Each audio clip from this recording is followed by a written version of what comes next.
اگلا سوال ہے کہ نبی کریم صلی اللہ علیہ وسلم کے مبارک زمانہ میں صحابہ کرام رضی اللہ عنہ نماز کی جماعت کے لیے آپ صلی اللہ علیہ وآلہ وسلم کا انتظار کیا کرتے تھے، جبکہ آج کل اگر امام مسجد میں 1 منٹ بھی لیٹ ہو جائے تو مقتدی حضرات شور مچانا شروع کر دیتے ہیں، اور صرف شور پر اکتفا نہیں کرتے بلکہ کسی نہ کسی کو امام مقرر کر کے نماز با جماعت کروا دیتے ہیں۔ کیا مقتدیوں کا یہ عمل خلاف سنت ہے؟ نہیں، کوئی خلاف سنت نہیں، بالکل ٹھیک عمل ہے، اجماع ہو چکا ہے اس بات میں نے اجماع کی حجیت میں مسئلہ 31 ریکارڈ کرایا تھا، اس میں میں نے یہ بات بتائی تھی کہ نبی علیہ السلام نے فرمایا میری امت کبھی بھی گمراہی پہ جمع نہیں ہوگی۔ اس کو تو چھوڑ دیں، پہلے مجھے بتائیں جو نماز کے ٹائم سیٹ کیے میں ہم نے، وہ تو امام مسجد کی مرضی سے ہوا ہے نا۔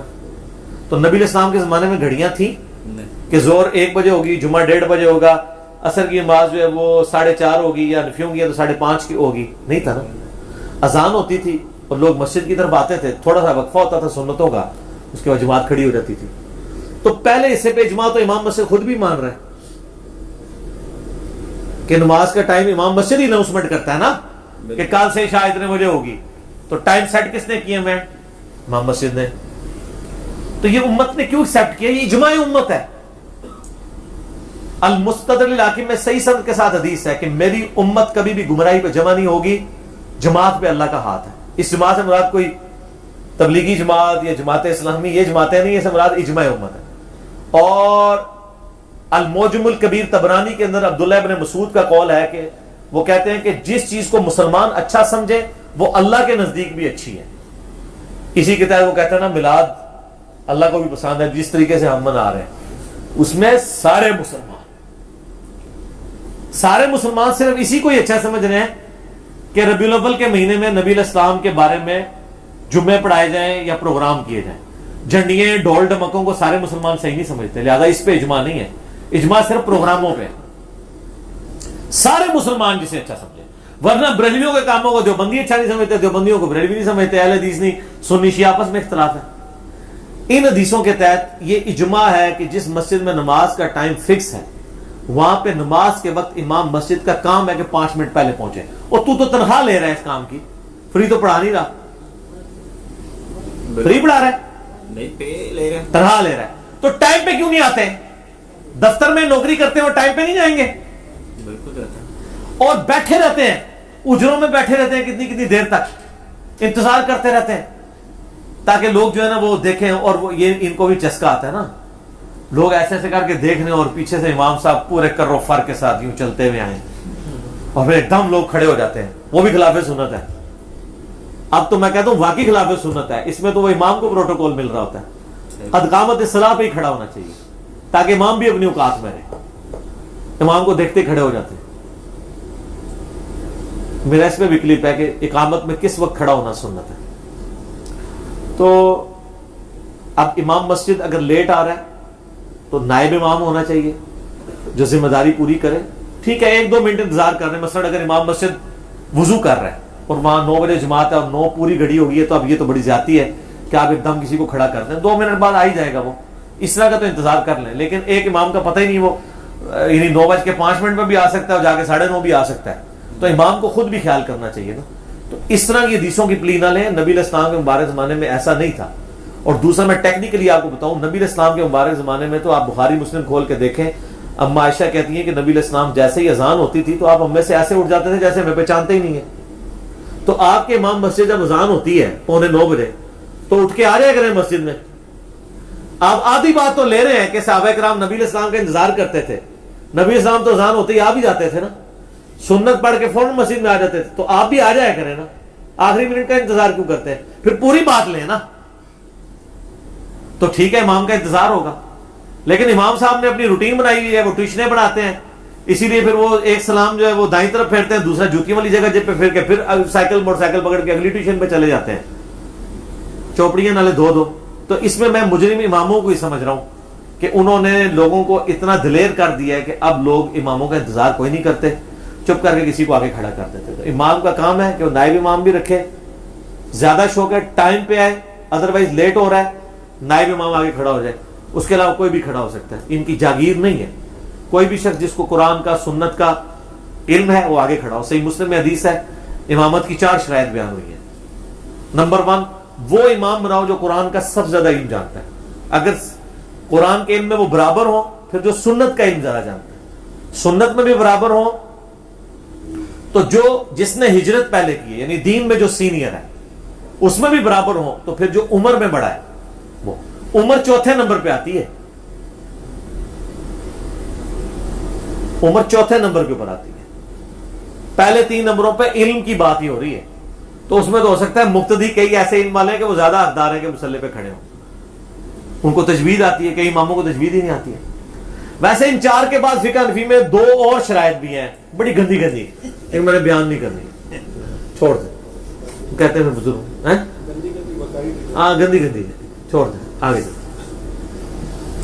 ارے اگلا سوال ہے کہ آج کل بعض تسبیح کے دانے خنزیر کی ہڈیوں سے بنائے جاتے ہیں, کیا ایسی تسبیح کا استعمال شرعاً درست ہے؟ ماشاءاللہ کتنی تحقیق ہے جی آپ کی, میں نے تو اپنی زندگی میں خنزیر کی ہڈی کبھی نہیں دیکھی ہے. نام جو تسبیحات ہیں وہ بنتی ہیں ہڈیوں سے, جانوروں کی ہڈیوں سے نہیں, جانوروں کی ہڈیوں سے بنتی ہے نا. میں اگر آپ کے سامنے ایک بکرے کی ہڈی کی رکھ دوں تسبیح, ایک خنزیر کی, ایک گائے کی, ایک اونٹ کی, کیا آپ پہچان سکتے ہیں؟ اونٹ کا پورا شانہ بار پڑا ہو تو پھر تو میں پہچان سکتا ہوں. مجھے اس بات پہ اعتراض یہ ہے کہ ان کے پاس کون سی ایسی ٹیسٹنگ لیب ہے جس نے کنفرم کر دیا کہ خنزیر کی ہڈی سے ہی بنی ہوئی. ارے بھائی کوئی نیک دکاندار بتا کے بھی سیل کر, دکاندار کے پاس کیا سورس ہے؟ پاکستان میں تو بن ہی نہیں رہی ہے تسبیح, زیادہ تو چائنا سے آ رہی ہے. ہاں, جب تک آپ ایگزیکٹ اس جگہ پہ موجود نہیں ہیں آپ صرف اندازہ ہی لگا سکتے ہیں نا سر, وثوق سے تو نہیں کہہ سکتے. لہٰذا یہ جو چھوٹی چھوٹی بات پہ میں اس کا جواب بعد میں دوں گا, پہلے میں آپ کو ان وہموں سے نکال رہا ہوں. آئے دن آتا جی فلاں ٹوتھ پیسٹ میں فلاں چیز گھس گئی ہے, فلاں صابن میں فلاں چیز گھس گئی ہے, اور لوگوں کی زندگی مشکل کی ہوئی ہے. کبھی کہہ دیں گے جناب وہ فلاں بوتل کے اندر فلاں چیز داخل ہو گئی ہے, اور کوئی اینڈ نہیں ہے اس چیز کا. پوری تحقیق کے ساتھ, ویسے باہر کے ملکوں میں تو باقاعدہ مسلم آرگنائزیشن بنی ہے جو سرٹیفائی کرتی ہیں حلال فوڈ کو اور اس طرح کے حلال پروڈکٹس کو, پھر وہ باقاعدہ حلال لکھا بھی جاتا ہے ان کے اوپر. مجھے یہ بتائیں کہ مسلمان پروڈکٹ بنا رہے ہیں, صرف ان کے نام مسلمانوں والے, تو آپ نے سمجھ لیا کہ یہ آپ کو حلال ہی بنا کے دے رہے ہیں. سر گورے نے اگر لکھا ہوا ہے نا کہ KFC میں چکن پک رہا ہے تو کوا نہیں کبھی پکے گا, اور لال اور رام کا مسئلہ بعد میں کہ زبی ہے یا نہیں ہے. لیکن آپ کی اگر لکھا ہے نا محمدی نیاری, تو یہ کوئی کنفرمیشن نہیں ہے کہ وہ گدھے کی بنی ہوئی ہے یا وہ گائے کی بنی ہوئی ہے. وہاں تو سب بند ہو جاتی ہیں کمپنیاں, انگریڈینٹس لکھے ہوئے نا اگر یہ ہے تو وہی کچھ ہوتا ہے اس کے اندر. یہ میں آپ کو بتاؤں, آپ نے سمجھا کہ وہ آپ کا ملک ہے کہ جو مرضی کرتے پھرے, پوری ان کی چینز ختم ہو جاتی ہیں اگر وہ غلط بیانی کرتے ہیں. اس طرح نہیں ہوتا, پوری ذمہ داری کے ساتھ انہوں نے ایون پرسنٹیج تک لکھی ہے. وہ پرسنٹیج بھی اگر ڈسٹرب کر دینا تو اس کے اوپر بھی مقدمہ ہو جاتا ہے. ٹھیک ہے نا, یہاں نہیں ہے کہ آپ کے ملک میں جو ویجیٹیبل فیٹس کے اوپر آئس کریم لکھ کے تو بیچ رہے ہیں, وہاں نہیں کوئی آئس کریم لکھ سکتا دودھ کے علاوہ کسی چیز کے لیے. اب یہاں پہ تھوڑا سا کورٹس نے سختی کی ہے تو یہاں پہ بھی وہ معاملات ہوئے. تو اب وہ آ جائیں, اگر خنزیر کی ہڈی سے واقعتاً کوئی تسبیح بنی ہوئی ہے یا کتے کی ہڈی سے, تو ظاہر ہے وہ تو نہیں آپ استعمال کریں گے, وہ تو ناپاک ہے, نڈس ہے, یہ تو کوئی آؤٹ آف کوسچن ہے. ظاہر اس کا گوشت بھی ناپاک ہے, اس کی ہڈیاں بھی ناپاک ہے, اس کی کھال بھی ناپاک ہے, کیونکہ وہ جانوری نڈس ہے. قرآن حکیم میں 4 مقامات کے اوپر خنزیر کے گوشت کو, بہتے ہوئے لہو کو, اور مردار کو, اور جس کے اوپر غیر اللہ کا نام لیا جائے ذبح کے وقت حرام قرار دیا گیا. سورۃ المائدہ میں, سورۃ الانعام کے اندر, سورہ نحل کے اندر, سورہ بقرہ کے اندر. تو اگر واقعی وہ خنزیر کی ہڈی سے بنی ہوئی ہے تو پھر تو غلط ہے. لیکن جو عموماً چائنا سے تسبیحات آ رہی ہیں زیادہ تر پلاسٹک کی ہیں. پلاسٹک تو ظاہر ہے کہ آپ کو پتہ ہے ایک سنتھیٹیکلی جو ہے وہ پروڈیوس کیا جاتا ہے, تو اس میں تو کوئی ایسا اندیشہ نہیں ہے. باقی جو لکڑی کی آ رہی ہیں وہاں سے تسبیحیں, تو لکڑی تو اپنا بتا دیتی ہے, ہڈی تو ذرا آپ کو پتا ہے تھوڑا اس کی ڈینسٹی زیادہ ہوتی ہے ایز کمپیئر ٹو لکڑی کی. ہاں, تو یہ ویسے آپ نے کہیں دیکھی ہے بنی ہوئی کہ تھریٹیکل سوال دیکھی ہے, لیکن اب یہ کنفرم نہیں ہے کہ کنفرم نہیں ہے نا. تو اگر واقعی ہے سر, ویڈیو واٹس ایپ پہ آئیں گے نا, ویڈیو تو کسی کے بارے میں بھی آ جاتی ہے. یہ ذہن میں رکھیے گا سر, آپ کو پتہ نہیں کہ آپ کے ملک میں کیا کچھ ہو جاتا ہے, کیا کچھ ویڈیو بنانے سے کیا ہو جاتا ہے. یہاں پہ ایک شربت والے دوسرے کو فیل کرنے کے لیے ان کے کیڑوں والے ڈبے دکھا دیتے ہیں. کیڑوں والے ڈبے آپ مجھے بتائیں کہ شربت کے دکھانے. ویڈیوز پہ اعتبار نہ کریں, ویڈیوز کا کوئی اعتبار نہیں ہے, کیونکہ آپ کو انفارمیشن دی جا رہی ہے. سر میرے بارے میں کیسی کیسی ویڈیوز نہیں لوگوں نے بنائی ہوئی ہیں. جب تک آپ میرا کلیم خود نہیں سنتے, میں ایک بات نہیں کرتا, آپ کے سامنے نہیں آتی, آپ کاؤنٹر ویریفائی کریں. پھر صرف ویڈیوز بنانے سے نہیں, اور دوسرا یہ ویڈیوز بنانے والوں کا کام نہیں, گورنمنٹ کا کام ہے کس چیز کو بین کرنا ہے, کس کو نہیں کرنا. یہ اس طریقے سے شک و شبہات میں ٹھیک ہے. وہ جامع ترمذی میں حدیث ہے, حسن ابن علی کہتے ہیں رضی اللہ عنہما وعلیہم السلام کہ میں نے نبی اسلام سے سنا تھا جو چیز تمہیں شک میں ڈال دے اسے چھوڑ دو.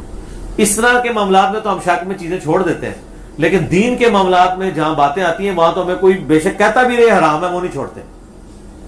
اس طرح کے معاملات میں ضرور چھوڑ رہے ہوتے ہیں.